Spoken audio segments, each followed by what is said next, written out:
all, this is Simona Rich, and in this video I will summarize yet another book on Kundalini, and this is my favorite book that I read so far, and it's called Kundalini Path to Higher Consciousness by Gopi Krishna. And I really like this book because he told his awakening experience the way that in truthful way, so he did not skip through the horrifying experiences like some people do, and he just told things as they were. And the way that he awakened his Kundalini was without the help of any guru. He did that by himself, and since he did not have complete knowledge of this phenomena, neither did he try to make the Kundalini rise. When this happened, it was totally unexpected to him, and then he needed to do much research about it. So I'm going to read out some of the paragraphs that I highlighted, and I will comment on some of the passages. Temperamentally, I was not suited for a profession of this kind, but possessing neither the qualifications for another, nor means, nor inclination to equip myself for a better one, I continued to move in the rut in which I had been placed.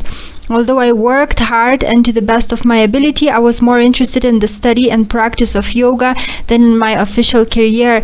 The latter I treated merely as a means to earn a livelihood, just sufficient to meet our simplest needs. Beyond that, it had no value or significance for me. So this is what happens when you start getting into deep spirituality.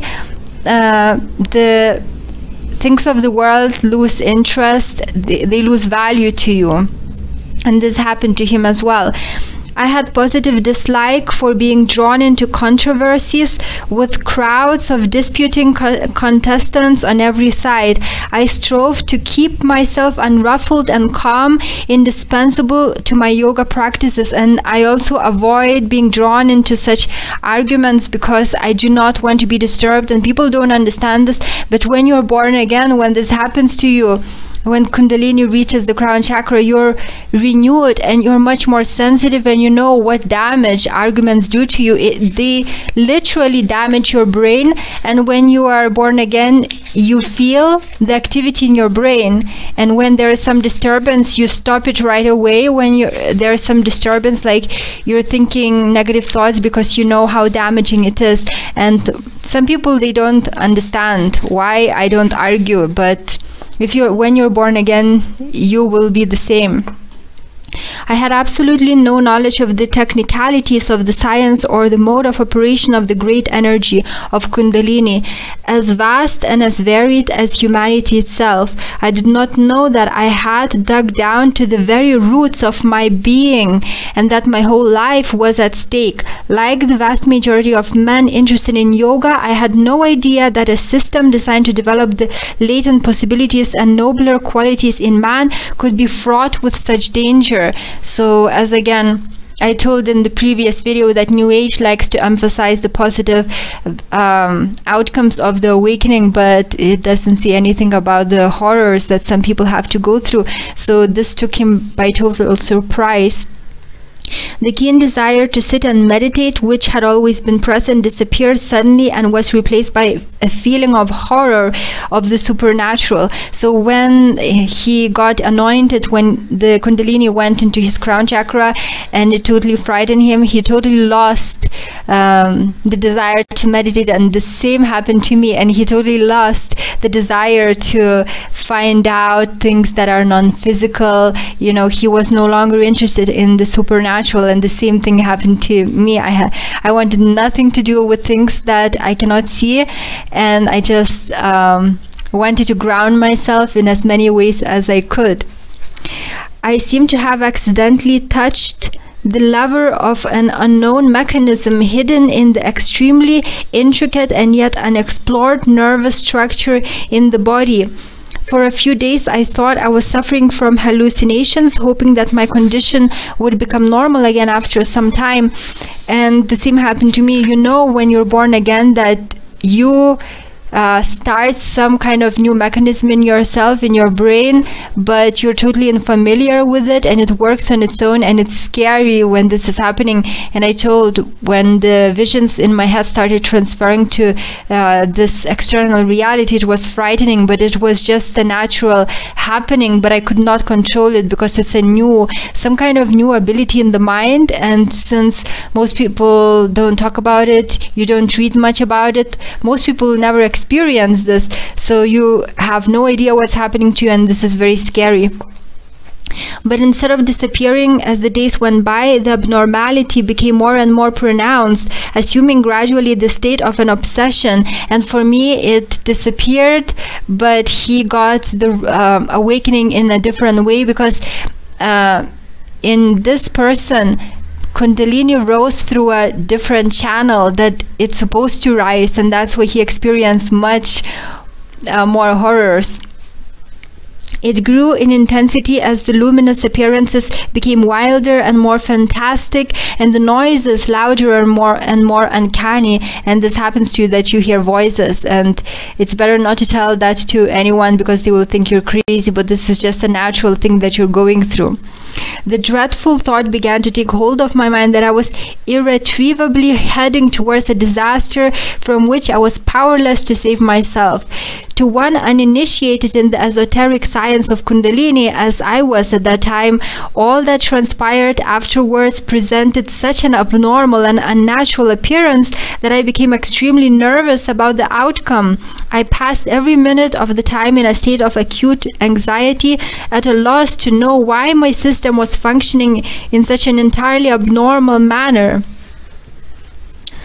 But most alarming was the way in which my mind acted and behaved after the incident. I felt as if I were looking at the world from a higher elevation than that from which I saw it before.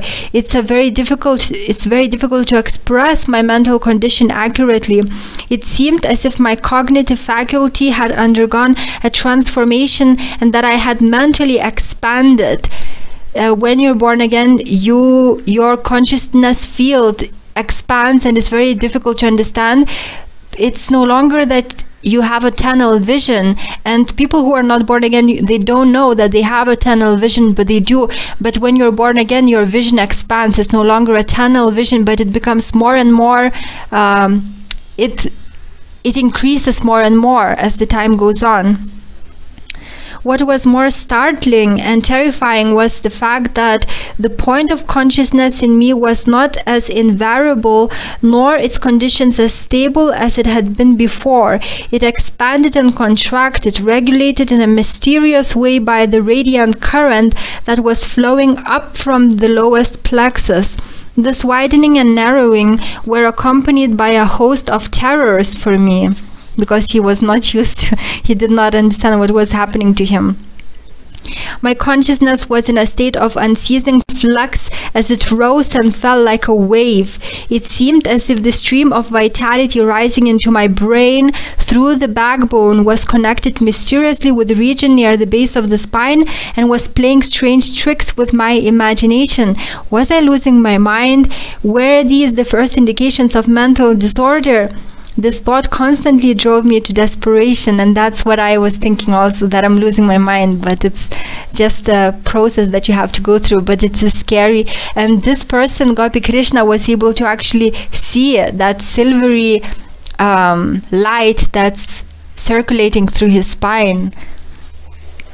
It was not so much the extremely weird nature of my mental condition as the fear of incipient madness, which filled me with growing dismay. As I could easily discern, even in that condition of mental disquietude, this field of consciousness in me had vastly increased. I was akin to that which I had experienced in the vision, but divested of every trace of happiness which had characterized my first experience. So when Kundalini went into his head, he felt total bliss, but now that bliss was no longer felt.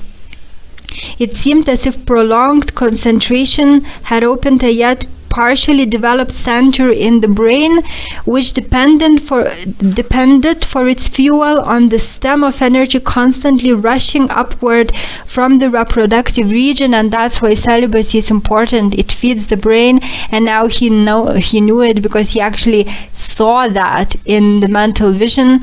And when you're born again, the brain needs much more of that power. So it's important to be it doesn't mean that you have to remain celibate, but you should decrease the sexual intimacy so that your brain is always fed with that energy, because more of it activates after the awakening, so it needs that nourishment. The enlarged conscious field was the creation of this hitherto closed chamber, which was now functioning imperfectly, first because it had been forced open prematurely because of the meditation that he did. I was meditating simply by not engaging in any thought, but his meditation was focusing on the crown chakra, and this drew Kundalini upwards, and that was a premature awakening. That's why he experienced much more horrors. And secondly, because I was utterly ignorant how to adjust myself to the new development. So a new compartment of the brain, a latent compartment of the brain started working, and he did not understand how to deal with that. Several times during the day I glanced at myself in the mirror or felt my pulse, and to my horror I found myself deteriorating more and more. I do not know what sustained my will, so that even in a state of extreme terror I could maintain control over my actions and gestures. So his that energy of Kundalini went through the wrong channel, and that channel was responsible for digestion. It's a fiery channel, and because of that he felt severe burning inside his brain. So as time went on and he did not know how to deal with the situation because nobody could help him, he saw himself deteriorating more and more. No one could even suspect what was happening to me inside. I knew that a thin line now separated me from lunacy, and yet I gave no indication of my condition to anyone. I suffered unbearable torture in silence, blaming myself bitterly for having delved into the supernatural without first acquiring a fuller knowledge of the subject. I also blamed myself, but not because I did not attain fuller knowledge. I just thought it's total deception. So, and he distanced himself completely from religions of all kinds, and he just hated that. And I distanced myself from Hinduism, but then later he understood he was not deceived, and that it was just a process, and the same happened to me. Even when almost at breaking point, something inside prevented me from consulting a physician. There was no psychiatrist at Jammu. It's Jammu Kashmir. He was from North India in those days, and even if there had been, I'm sure I would not have gone to see him. And by the way, he was a famous person. Gopi Krishna became very famous for his intelligence after the awakening. But what's written here is that it's really good that he did not go to see the physician, because obviously they would not know how to deal with that, and they would just prescribe medication, or even maybe they would have closed him in a mental institution.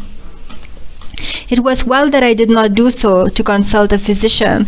The little knowledge of diseases that I possessed was enough to tell me that my abnormality was unique, and that it was neither purely psychic nor purely physical. It was the outcome of an alteration in the nervous activity of my body, which no therapist on earth could correctly diagnose or cure. And it is Kundalini deals with nerves and energy in your body, in the spinal cord, in all the extremities of your body, and in the brain.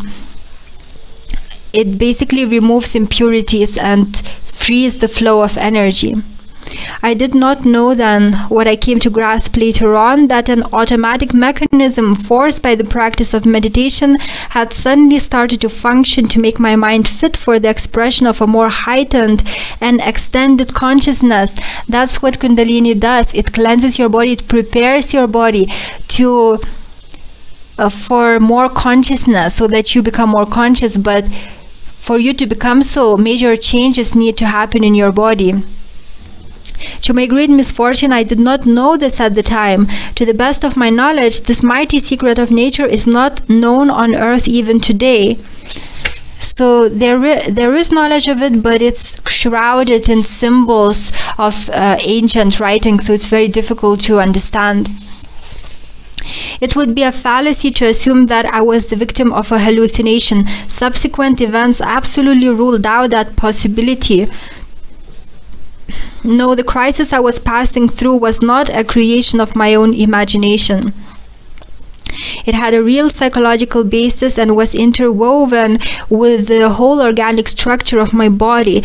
The entire machinery, for the brain to the smallest organ, was deeply involved, and there was no escape from me, from the storm of nervous forces which blew through my system day and night, released unexpectedly by my own effort.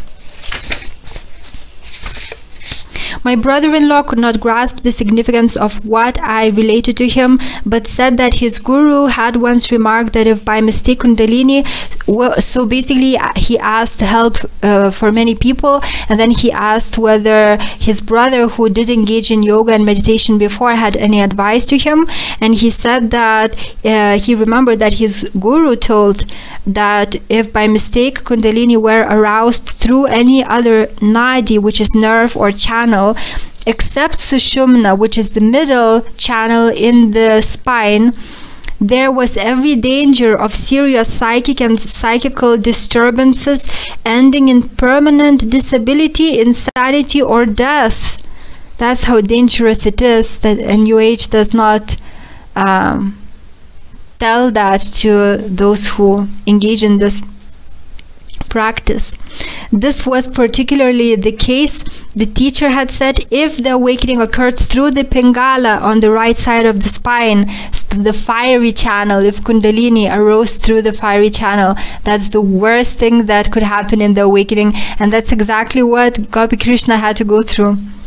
When the unfortunate man is literally burned to death due to excessive internal heat, because of that Kundalini rising through that fiery channel, which cannot be controlled by any external means. I was horrified by this statement, and in desperation went to consult a learned ascetic from Kashmir who had come to spend the winter at Jammu.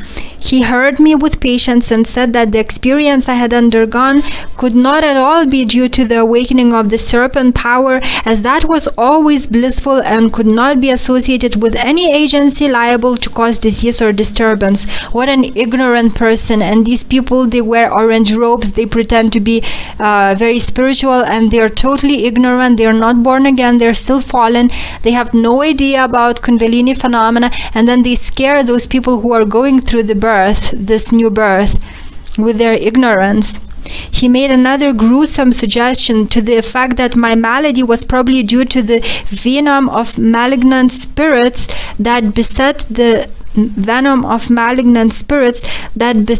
path of yogis, and prescribed a decoction which I never took. Basically, he told them that he is demon possessed. On the suggestion of someone, I glanced through a couple of books on Kundalini Yoga, translations in English of ancient Sanskrit texts. I could not read even a page attentively, the attempt involving fixity of attention, which I was incapable of maintaining for long. So he could not focus at the time of this purification taking place. The description of the symptoms that followed the awakening corroborated my own experience and firmly strengthened my conviction that I had aroused the vital force dormant in me. But whether the agony of mind and body that I was passing through was an inevitable result of the awakening, I could not be sure. There was, however, one briefly very briefly stated injunction, call it accident or divine guidance, I picked up from the huge mass of material in that very cursory glance when he was looking through the books for help. It was to the effect that during the course of the practice, the student is not permitted to keep his stomach empty, but should take a light meal every 3 hours when this is happening. Pulling the cover over my face, I stretched myself to my full length on the bed, burning in every fiber. At this moment, a fearful idea struck me. Could it be that I had aroused Kundalini through Pingala, or the solar nerve, which regulates the flow of heat in the body and is located on the right side of Sushumna, and it regulates digestion as well? If so, I was doomed. The idea flashed across my brain to make a last-minute attempt to rouse Ida, or the lunar nerve on the left side, to activity, thus neutralizing the dreadful burning effect of the devouring fire within. With my mind reeling and senses deadened with pain, but with all the willpower left at my command, I brought my attention to bear on the left side of the seat of Kundalini and tried to force an imaginary cold current upward through the middle of the spinal cord. In that extraordinary, extended, agonized, and exhausted state of consciousness, I distinctly felt the location of the nerve and strained hard mentally to divert its flow into the central channel. Then, as if waiting for the destined moment, a miracle happened.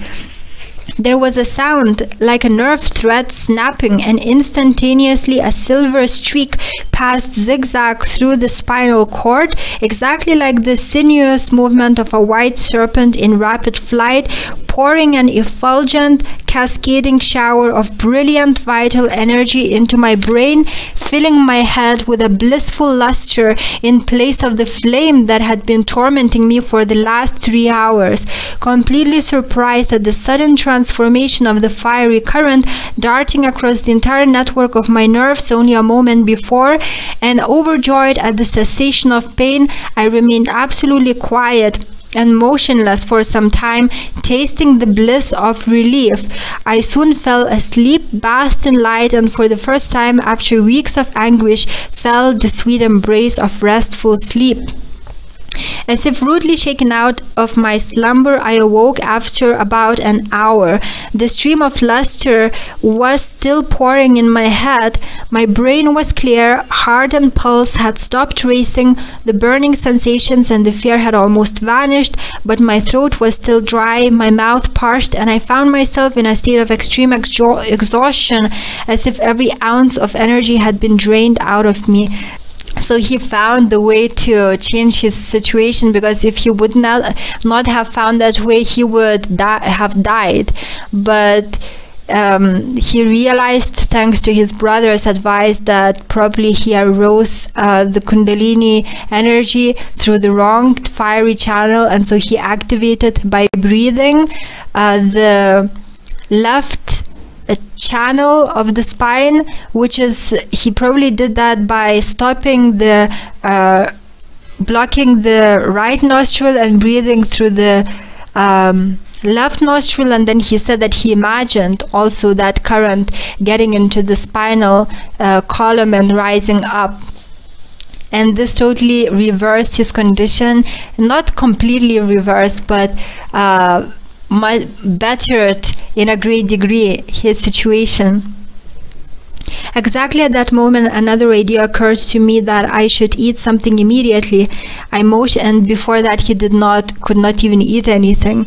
I motioned to my wife, who as usual was lying awake in her bed, anxiously watching my every movement, to fetch me a cup of milk and a little bread. Taken aback by this unusual and untimely request, she hesitated a moment and then complied without a word. I ate the bread, swallowing it with difficulty with the help of the milk, and immediately fell asleep again. I woke up after about 2 hours, refreshed by the sleep. My head was still filled with a glowing radiance. To my surprise, in this heightened and lustrous state of consciousness, I could distinctly perceive a tongue of the golden flame searching my stomach for food and moving round along the nerves lining it. And before that, those tongues of flame they were in his brain, totally torturing him. But now he, because of the activation of the lunar channel in his body, he managed to reverse the flow of this fiery energy that was never supposed to go into his head. It took a few bites of bread. I took a few bites of bread and another cup of milk, and as soon as I had done so, I found the halo in the head contracting and a larger tongue of flame licking my stomach, as if a part of the streaming energy pouring into my brain was being diverted to the gastric region, to expedite the process of digestion. And so after this awakening, he had halo around his head, like the saints that are depicted all over the world, because that's what happens when the crown chakra awakens and the third eye is active. This connects together and it forms a circle, and I don't even know, it felt like a circle, but it could be a ball also, a ball of energy, something frees, like this opening of the crown chakra. It frees the energy, but then it connects with the third eye chakra, and I don't exactly know how, but I felt also when this happened that they both connected, and they should be connected. But if a person is unawakened, this and the crown chakra is closed, this connection will not happen. I think it's a natural process of development, but we are denied it because of the way that we live in an unnatural way, as I spoke in other videos. I lay awake, dumb with wonder, watching this living radiance moving from place to place through the whole digestive tract, caressing the intestines and the liver, while another stream poured into the kidneys and the heart. I pinched myself to make sure whether I was dreaming or asleep, absolutely dumbfounded by what I was witnessing in my own body. Unlike the horror I had experienced before, I felt no discomfort now. All that I could feel was a soothing warmth moving through my body as the current traveled from point to point. I watched this wonderful play silently, my whole being filled with boundless gratitude to the unseen for this timely deliverance from a dreadful state, from a dreadful fate, and a new assurance began to shape itself in my mind that the serpent fire was in reality now at work in my exhausted and agonized body, and that I was safe. Kundalini is a natural and effective Kundalini is as natural and effective a device for the attainment of a higher state of consciousness and for transcendental experience as the reproductive system is an effective natural contrivance for the perpetuation of the race. Considering the colossal nature of the physical and mental metamorphosis that has to be effective as a prelude to a spiritual unfoldment, I do not wonder at the accompanying trials and tribulations. The mystic state represents the last and most arduous lap of the journey, which began with a man's ascent from dust. It terminates with his tasting, after suffering and travail, the incomparable bliss of unembodied existence, not after death, but within his span of life on earth. The path ahead is so difficult that it will need all his willpower and all the resources of his intellect to negotiate it safely, step by step, until the goal comes clearly in sight. Time passed, adding to my strength and to the assurance that I was in no imminent mental or physical danger, but my condition was abnormal, and the more I studied it with growing clarity of mind, the more uncertain I became about the outcome. I was in an extraordinary state, a lustrous medium, intensely alive and acutely sentient, shining day and night. I had no doubt that Kundalini was now fully awake in me, but there was absolutely no sign of the miraculous psychic and mental powers associated with it by the ancients. So this is, I like that he noted that, because in New Age it's taught, and even in some Hindu texts, that when this awakening happens, you become like God and you have so many supernatural powers, and this is not true.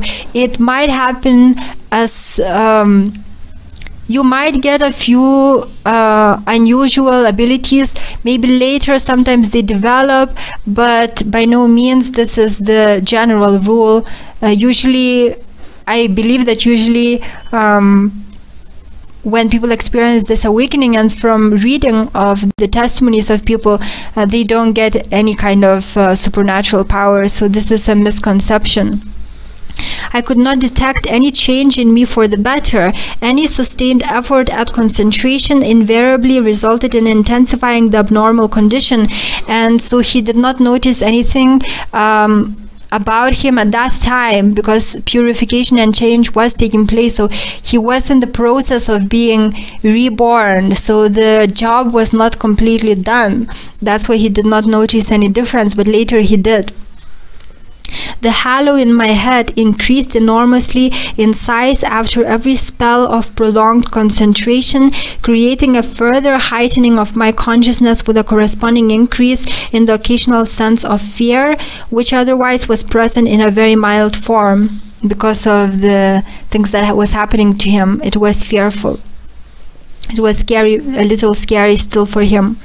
Perceiving no sign of spiritual fluorescence and always confronted by the erratic behavior of an altered mind, I was assailed by grave misgivings about myself. Was this all that one could achieve after rousing the serpent fire? I asked myself this question over and over again. Was this all for which countless men had risked their lives, discarded their homes and families, braved the terrors of trackless forests, suffered hunger and privations, and sat at the feet of teachers for years to know? Was this all that yogis, saints, and mystics experience in ecstatic trances, this extension of consciousness accompanied by unearthly lights and sounds? If this were all one could achieve, then surely it was for better to pass an undisturbed, happy existence free from the uncertainty and fear which had now become an inseparable part of my life. For the proper understanding of my condition after the memorable night of my release, it's necessary to say a few words about my mental state as well as about the radiating vital current darting up and down my spine, which was now a part of my being. My mind did not function as before. There had occurred a definite and unmistakable change. At that time, images in my thought came and went against a somber background, possessing vaguely the same combination of light, shade, and color as characterized the original objects which they represented. Now the images were vivid, as if carved out of living flame, and they floated against a luminous background, as if the process of thought was now done with another kind of lustrous mental stuff, not only bright itself, but also capable of perceiving its own brilliance. Whenever I turned my mental eye upon myself, I invariably perceived a luminous glow within and outside my head in a state of constant vibration. This shining halo never remained constant in dimension or in the intensity of its brightness. It waxed and waned, brightened and grew dim, or changed its color from silver to gold and vice versa. When it increased in size or brilliance, the strange noise in my ears, now never absent, grew louder and more insistent, as if drawing my attention to something I could not understand. The halo was never stationary, but in a state of perpetual motion.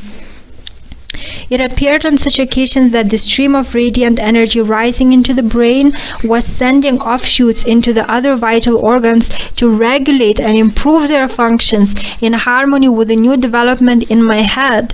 I searched my brain for an explanation and revolved every possibility in my mind to account for the surprising development.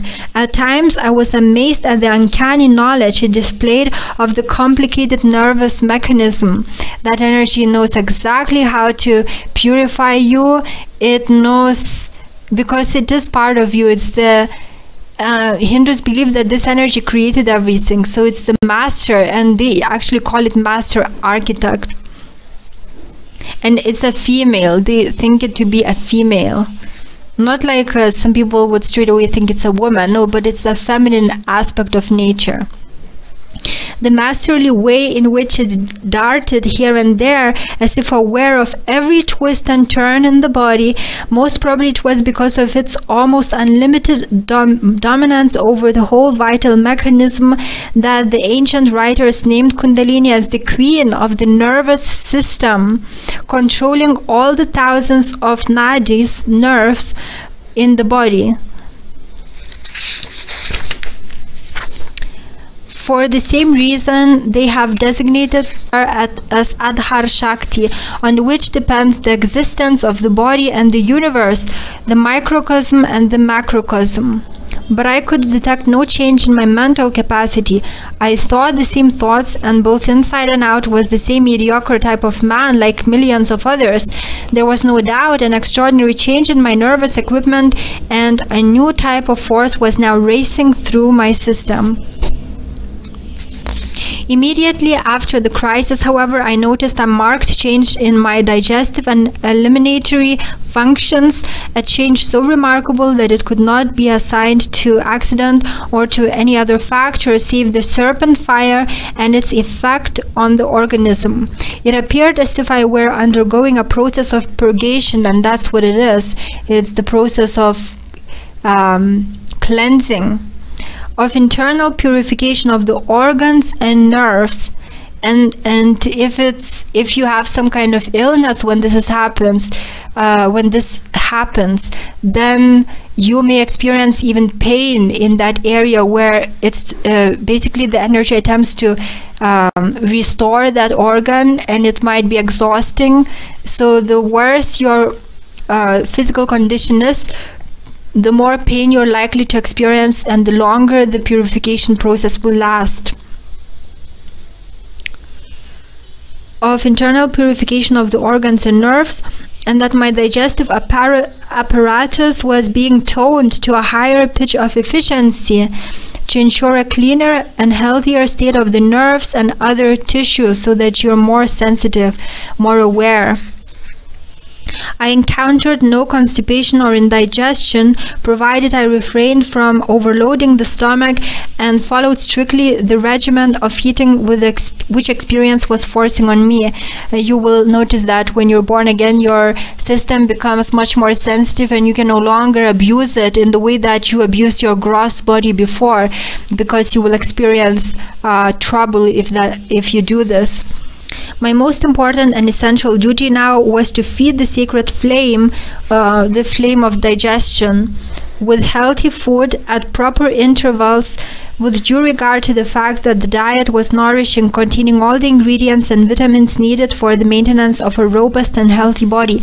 So this, he really needed to pay attention to even the time that he eats, because I think since he released Kundalini through a wrong channel, it damaged his stomach lining and other organs to some extent, and because of that the body became extremely sensitive to these things. But when this happened to me, I had no particular time when I would eat that.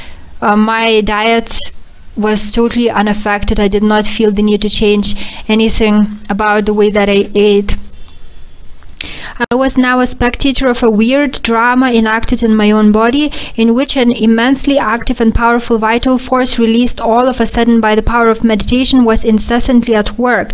I did not know at the time that I was witnessing in my own body the immensely accelerated activity of an energy not yet known to science, which is carrying all mankind towards the heights of superconsciousness.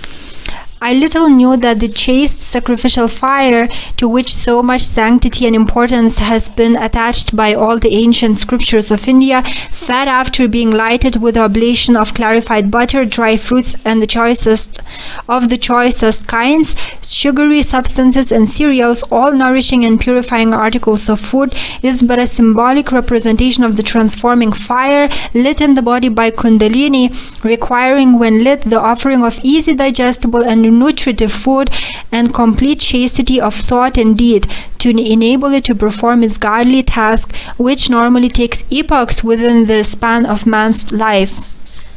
So he realized that those external things that Hindus do actually represent something that happens within us when we are born again. And the very phrase being born again is not originally Christian. It's Egyptian and it's Hindu. In Hindu, people who are born of spirit, they were called born again. And in Hinduism, this term again exists, that they're born again. So some people claim, like in Talmud you find it said that Yeshua was the initiate, that he was the magician that took his magic from Egypt. It could have been, and occultists have this also, believe that Yeshua was the initiate into Egyptian mysteries. And so when he talked in a way that those initiates talk, like that you don't cast pearls to the swine, you're born again, and there were some other expressions of him that initiates use. So I think that this claim is not groundless, that he was an initiate himself. After a few days, I found that the luminous current was acting with full knowledge of the task it had to perform, functioning in complete harmony with the bodily organs, knowing their strengths and weaknesses, obeying its own laws, and acting with a superior intelligence beyond my comprehension. The living fire, invisible to everyone else, darted here and there as if guided unerringly by a mastermind. With marvelous agility, it raced from one spot to another, exciting this organ to greater activity, slowing down another, causing a greater or lesser flow of this secretion or that, stimulating the heart and liver, bringing about countless functional and organic changes in the innumerable cells, blood vessels, nerve fibers, and other issues. I watched this phenomenon in amazement. So this is the energy of the universe, is the energy that created you. Now you allow it to start working in your body, and it really starts changing everything fast, so that you become a regenerated human being as fast as possible. Without mentioning my condition, I talked to several scholars and sadhus. The holy men of India are called sadhus, well versed in tantric lore, with the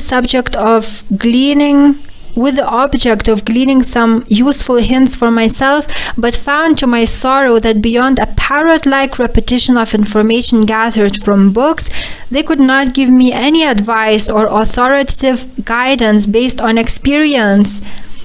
Most of these people who pretend to be gurus wearing white or orange robes, they are fallen men, they are not saints, they are still unregenerate, but they fool people into thinking so because they have great knowledge of the sacred books. So they don't speak from experience, they speak only from what they read, and that's why they fool people into thinking that they are saints.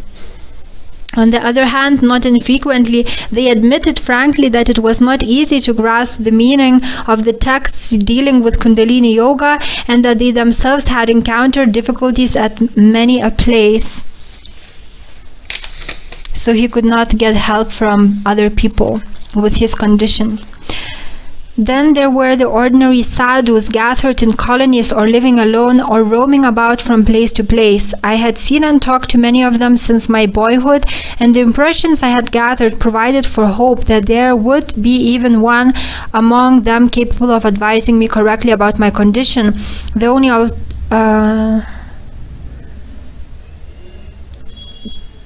The only alternative open to me was to make a widespread search for one, but I had neither the means nor the physical capacity to travel from place to place looking for a yogi in the vast subcontinent of India, with its endless variety of monastic order and spiritual cults, its religious mendicants, sadhus, and saints who could correctly diagnose my trouble and heal it with his own spiritual powers.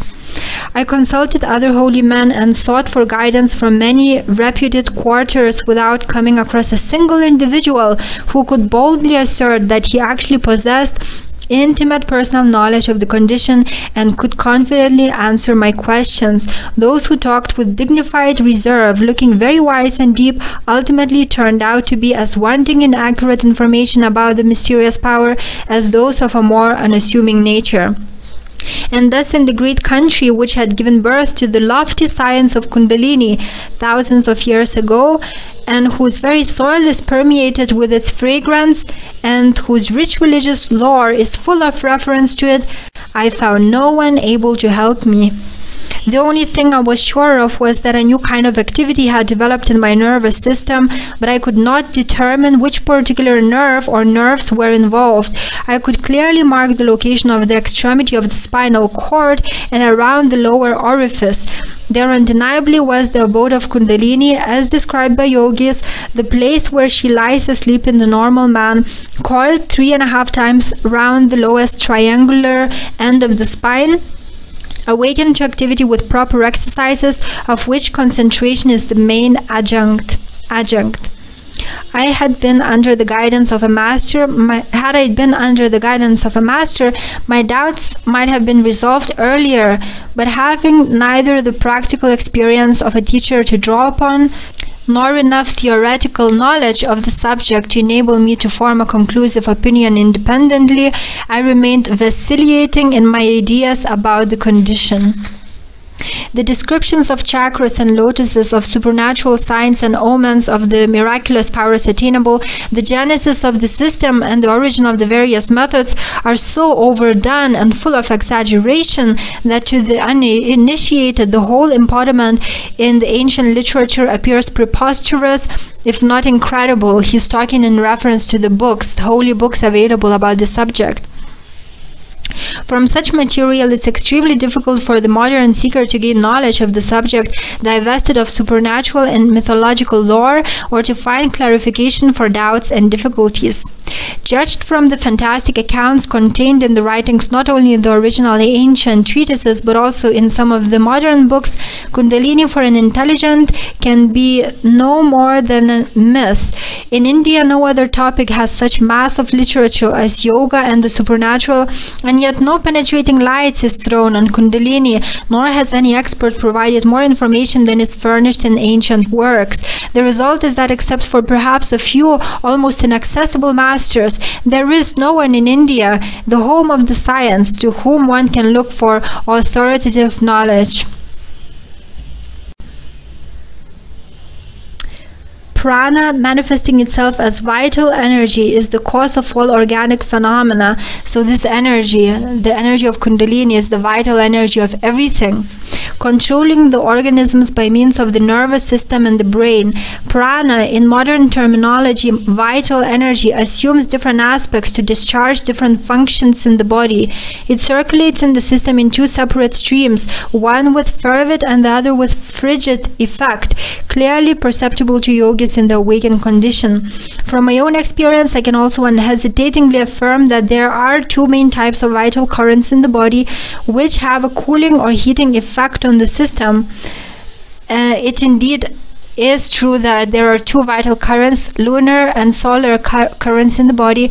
The right side has the solar current and the left side has the lunar current, and when people are agitated, they can relax by activating the lunar current, and that's by breathing through the left side slowly. And those people who have difficulty in digestion, or they are lethargic and they want to have more energy and be more awake, instead of drinking coffee or doing something unnatural, they can simply start breathing through the right nostril fast, and they will change their condition. But don't overdo these exercises because they directly affect the brain, so you have to be careful. Prana and Apana exist side by side in the system, in every tissue and every cell, the two flowing through the higher nerves, and their tiny ramifications as to distinct currents. Their passage is never felt in the normal state of consciousness, the nerve being accustomed to the flow from the very commencement of life.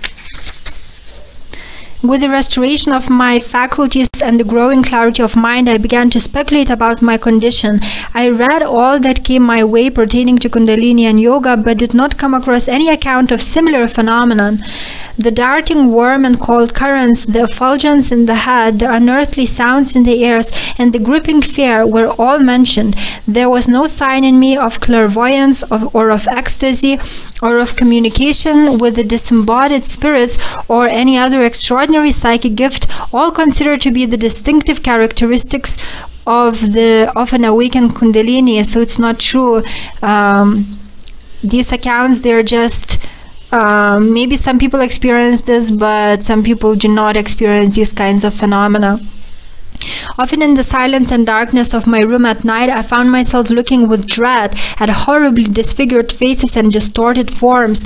This happens when you're going through purification of your subconscious mind, that when you close your eyes, you may see some scary figures, but what you need to do is not to block them, because then they will keep being in your subconscious, which is actually, they got there in the form of thoughts. They are just thoughts symbolized as scary faces, your negativities. So what you need to do when you see something like this, you just face it, accept it as it is. It's not that you're accepting negativity, but you face it. You're not afraid to recognize that it's there and acknowledge that it's there, because it is there.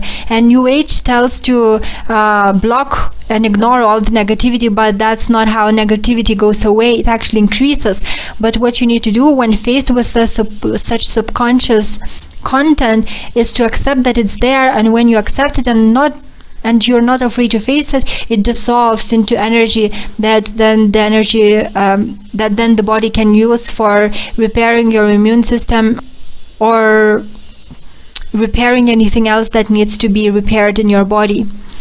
They left me trembling with fear, those disfigured faces, unable to account for their presence. At times, though such occurrences were rare, I could perceive within the luminous mist a brighter radiance emanating from a luciferious ethereal shape, with a hardly distinguishable face and figure, but nevertheless a presence emitting a luster so soft, enchanting, and soothing.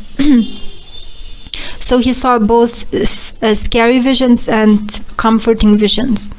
I was not sure at the time whether the visions afforded an actual glimpses of a supramundane existence, or were mere figments of my now highly excited and virtually glowing imagination. I did not know what was making me perennially conscious of luminosity, as if my own intangible mental stuff had been metamorphosed into a radiant substance, and this metamorphosis of the mind substance was responsible for radiancy in the thought images. I continued to attend to my household and official duties, gaining more and more strength every day.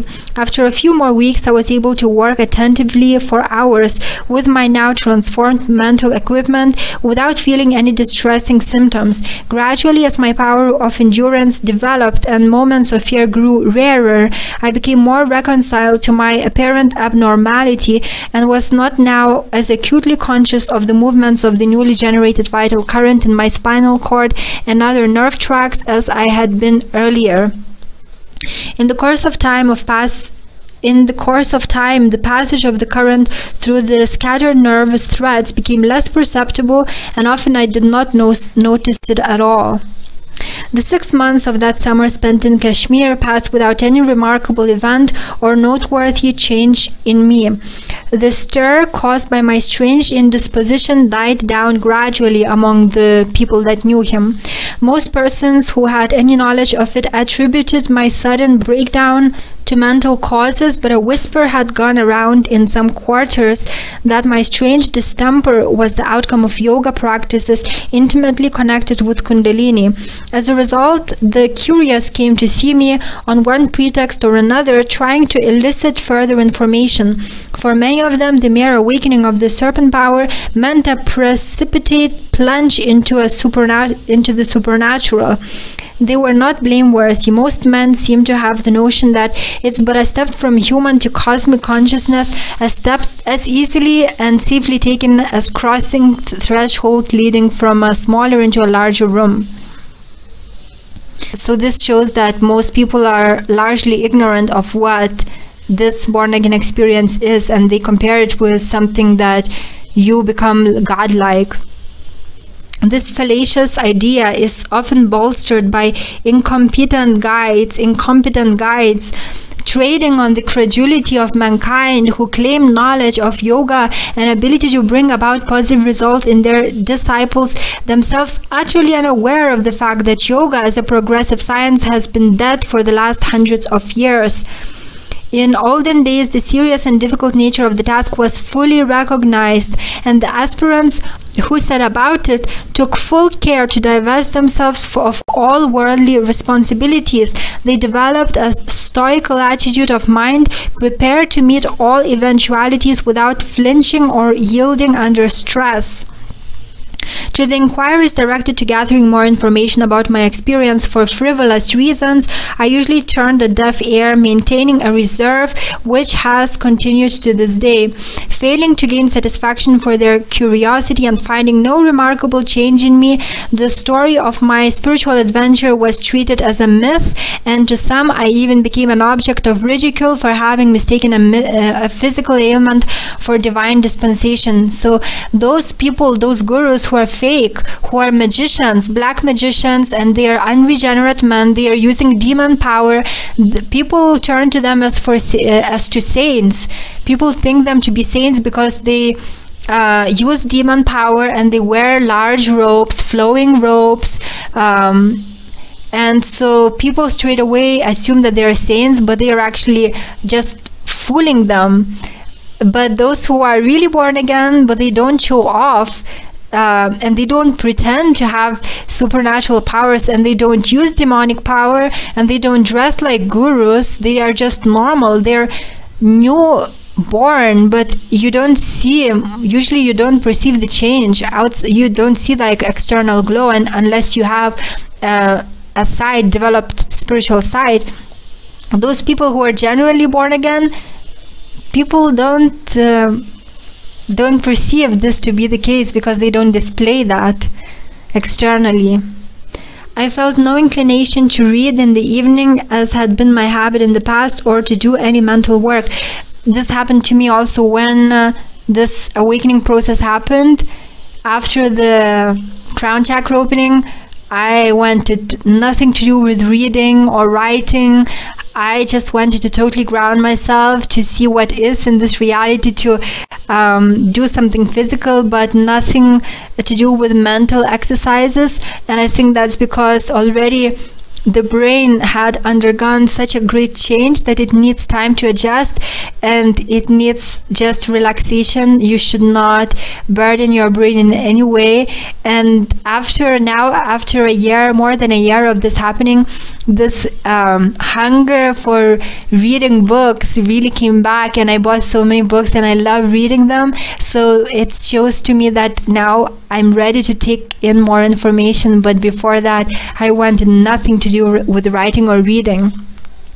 Treating this as a hint from within not to tax the brain any further, I retired usually to my room for relaxation and rest soon after dinner. In view of the immense significance of the regenerative and transformative processes at work in my body, especially during sleep, which ultimately resulted in the development of psychic gifts never possessed by me until the age of over 46, it is necessary to dwell on this most important phase of my singular experience. So here he says that you may develop psychic gifts after this experience, but it will come years after this awakening and not instantly, as New Age puts it. In the historic record extending to more than 30 centuries embodied in the Vedas, spiritual texts of India, another spiritual text is to be relied upon. The ancient society of Indo-Aryans abounded with numerous genuine instances of transfiguration by means of spiritual strivings and yoga. This resulted in the complete metamorphosis of personality. As a result, individuals of a common caliber were transformed into visionaries of extraordinary attainments by the touch of an invisible power. But this happens only when this development progresses. You are not straight away genius after this happens. It takes time for these abilities to unfold. Because of the drastic restrictions laid on his sensual equipment and the extremely narrow bounds of his mental orbit, the average man is utterly unable to form even dimly a conception of a deathless, incorporeal conscious energy of infinite volume, penetrative power, and mobility. The main stumbling block in the visualization of even a slightly higher plane of consciousness is the normally unalterable and limited capacity of the human brain, which in each individual is able to utilize only a specific quantity of life energy for the activity of the body and the mind. There is no known method by which the brain of a normal man can be made to overstep the boundaries set to it by nature, though it can be improved and sharpened with application and study. The question to be answered is whether this transition from one sphere of consciousness to another can be effected, and whether there are any authentic instances of it during recent times. The answer to the first part of the question is an emphatic yes. Whole armory of every system of yoga, of every occult creed, and of every esoteric religious doctrine is directed to this end. And we are told by pastors to be afraid to not look into the occult because it's evil. It's actually not occult, it's just hidden knowledge. It's like a tool, and tools can be used by different people in different ways. Like a knife can be used to cut vegetables, and it can also be used to kill someone. So occult is the knowledge of how this reality works, but it's up to an individual to use it however he, according to that individual's character, that individual will use that knowledge in a different way. So that knowledge, the hidden knowledge of how the universe works and human mind works, is not evil in itself, it's just a tool. The only shortcoming which makes the claim appear absurd and fantastic to a strictly scientific mind is that the biological process by which the change can be brought about has not been explained, which is that the human mind can win entry to supersensory realms without affecting the body in any way. Almost all the methods in use for gaining visionary experience or supersensory perception, concentration, breathing exercises, postures, prayer, fasting, asceticism, and the like, affect both the organic frame and the mind. It is reasonable to suppose that any change brought about by their means in the sphere of thought must also be preceded by alterations in the chemistry of the body. The ancient authorities on yoga, though aware of the important role played by the physical organism in developing supersensory channels of cognition and fully conversant with methods for diverting its energies in the direction, were far more interested in the spiritual than in the physical side of the science. They attached little significance to the biological changes occurring in the flesh as compared to the resulting monumentous developments in the realm of mind. The general level of knowledge in those days and the tendencies of the time also precluded the possibility of such an investigation. Even the advocates of Kundalini Yoga, starting with the discipline and purification of internal organs, have failed to give that status to the corporeal frame as the sole channel for success in yoga, leading to transcendence as it deserved. So ancient yogis did not focus on the body changes, but what happens during this awakening process and the benefits of it. But I think it's because they did not live in as toxic environment as we do now. They had pure water, pure air. People were not as mentally imbalanced as they are now, and so they did not focus so much on the body. But since we live in a toxic environment, we really need to focus on the body to make sure it's really prepared for the influx of this greater energy, a rising of this greater energy. It was to bring it to the required degree of fitness that the initiates developed precious years of their lives to the acquirement of proficiency in maintaining difficult postures in the art of cleaning the colon, the stomach, the nasal passages and throat, and holding the breath almost to the point of asphyxiation, and in other extremely hard, even dangerous practices. In the light of the facts mentioned in this volume, it's not difficult to see that they are all indicative of a sustained endeavor to purify and regulate the system in order to adjust it to the heightened state of perception. This was also a preliminary, arduous preparation of the body to bear safely a possible shock or excessive strain on the bursting of the vital storm in it, released to the drastic organic changes. It is, however, abundantly clear that all the exercises were directed towards the manipulation of a definite organic control system in the body, capable of bringing about the earnestly desired consummation by mysterious means, even less understood now than they were in olden days. The fear of the supernatural and antipathy towards religion that had been constantly present during the first few months had partially disappeared. For a long time I could not account for the sudden revulsion of what had been a deep-rooted feeling in me, and even during the days of acute disturbance was surprised at this change in myself. It was not only because my irrepressible desire for religious experience had landed me in an awful predicament that I felt the fear and the aversion, but there seemed to be actually occurred an inexplicable alteration in the very depths of my personality, for which I was at a loss to assign a reason. So the same with me. I was so fascinated with Hinduism and everything to do with spirituality, and when this happened to me, then deep aversion developed to that, and exactly the same happened to Gopi Krishna. Devout and God-fearing until my abnormal condition, I had lost all feelings of love and veneration for the divine, all respect for the sacred and the holy, and all interest in the scriptural and sacramental. The very idea of the supernatural had become hateful, and I did not allow my thoughts to dwell on it even for a moment. From a devotee, I became an inveterate enemy of faith and felt scathing resentment against those whom I saw going to or coming from places of worship. I had changed entirely, devoid completely of every religious sentiment. In the early stages, desperately engaged in a neck-to-neck race with death on one side and insanity on the other, I had neither the time nor the disposition to think seriously about the sudden disappearance of a powerful impulse which had dominated my thought from a very early age. As my mind grew clearer, I wondered at this quite unexpected alteration in myself. On the restoration of my general health, the feelings of love, the distaste of the supernatural still persisted, and I found myself empty of religious desire. I became uneasy at the thought that it might not be Kundalini, considered to be the inexhaustible fount of divine love and the perennial source of spirituality which was active in me, but some evil force of darkness dragging me towards the depths of irreligiosity and impiety. At such times, the words of the Brahmin sadhu whom I had consulted during the preceding winter in a state of desperation always came back to me with ominous significance. He had said slowly, emphasizing every word to make it sink deep into my terribly agitated mind, that the symptoms I had mentioned could in no way be attributed to Kundalini, the ocean of bliss, as she could never be associated with anything in the nature of pain or disturbance, and that my malady was most probably due to the vicious influence of some evil spirit. I had been horrified at the words which were spoken with certainty to a man fighting desperately with madness, and spelled death for any spark of hope left in him.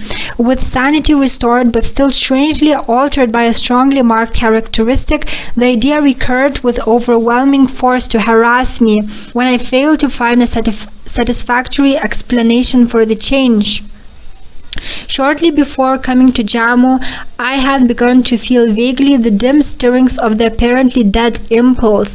This happened usually in the early hours of morning, as if the refreshed state of the brain afforded an opportunity to the vanished urge to make a shadowy appearance for a brief interval. So this feeling of spiritual love of the spiritual is coming back. My thoughts usually dwelt on the life stories of certain mystics whose utterances had once once made a powerful appeal to me. I had wholly forgotten them during the preceding months. The same happened to me. And when recalled by accident, the remembrance failed to evoke any warmth. I usually turn my thoughts to other things to avoid thinking of them.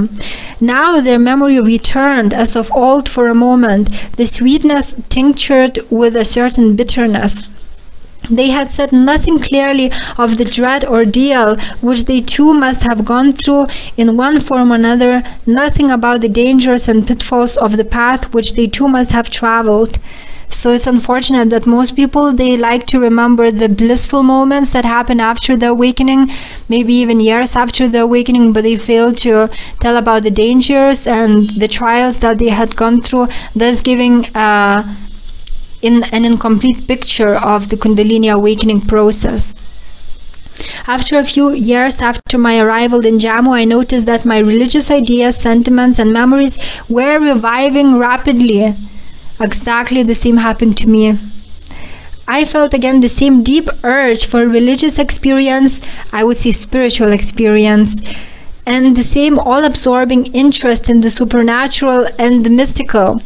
I could sit all by myself brooding on the yet unanswered problem of being and the riddle of my own existence, or listen to devotional songs and mystical poetry with undiminished rapture.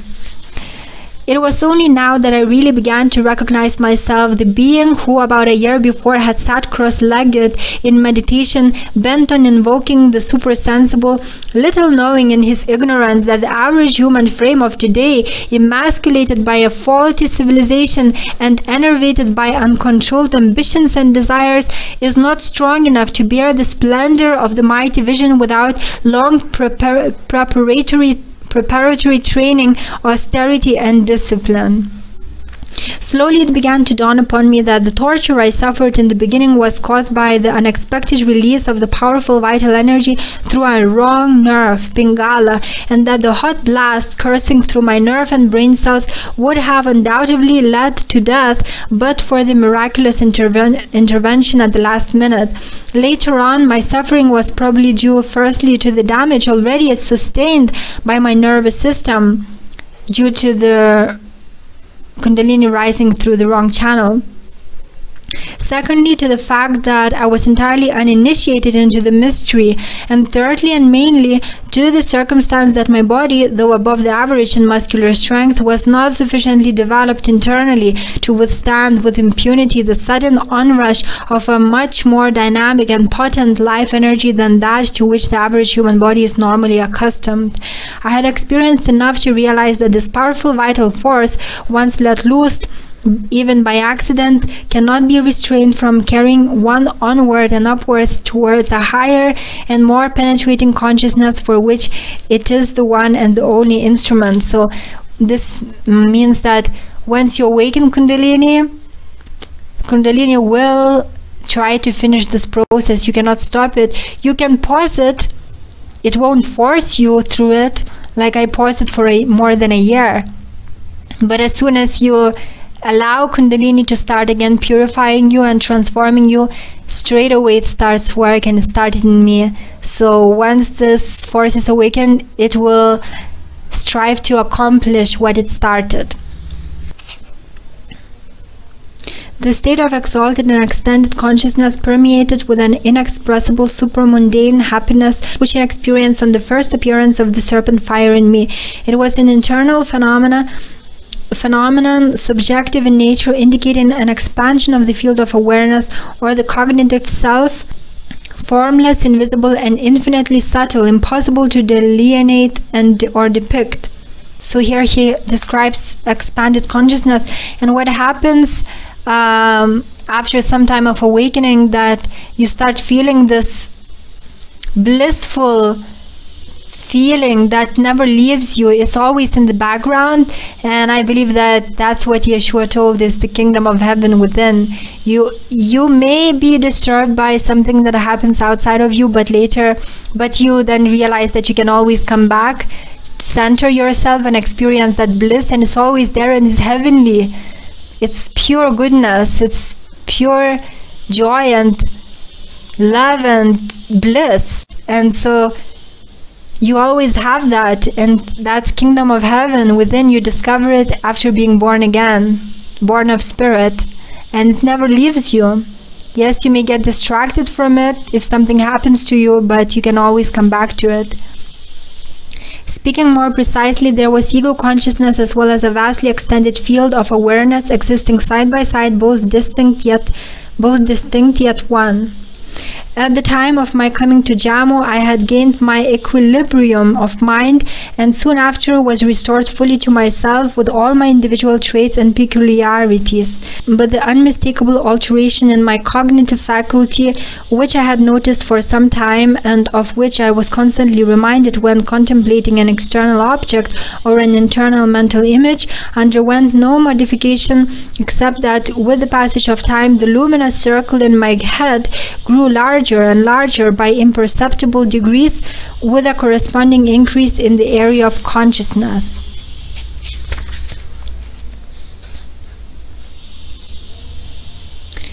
And then later, after some years of this awakening, he started seeing silvery luminosity around all things, and this gave the look to the world of something that's it gave heavenly aspect to how the world looks, and it was an incredible development, and it never left him. He always saw that silvery shine around all the objects, and the colors were deepened.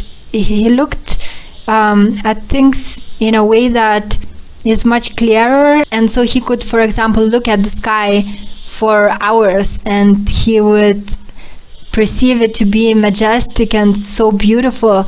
And we have just this flat color, but he saw much more depth in everything that's in this world, in every animate and inanimate thing. Examining myself closely for any other change in my sensual perceptions, I became conscious of the fact that there had occurred an amplification and refining of auditory sensations also.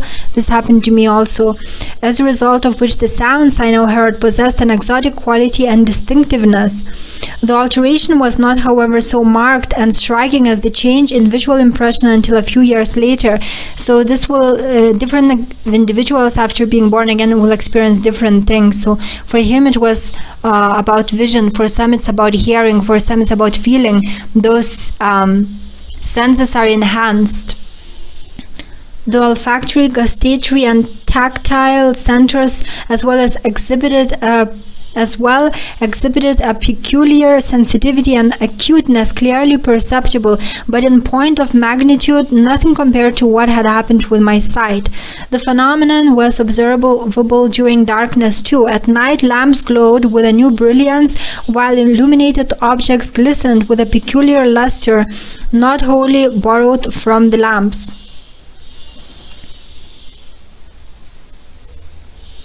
Wherever I went and whatever I did, I was conscious of myself in the new form, cognizant of the radiance within and the lustrous objectivity without.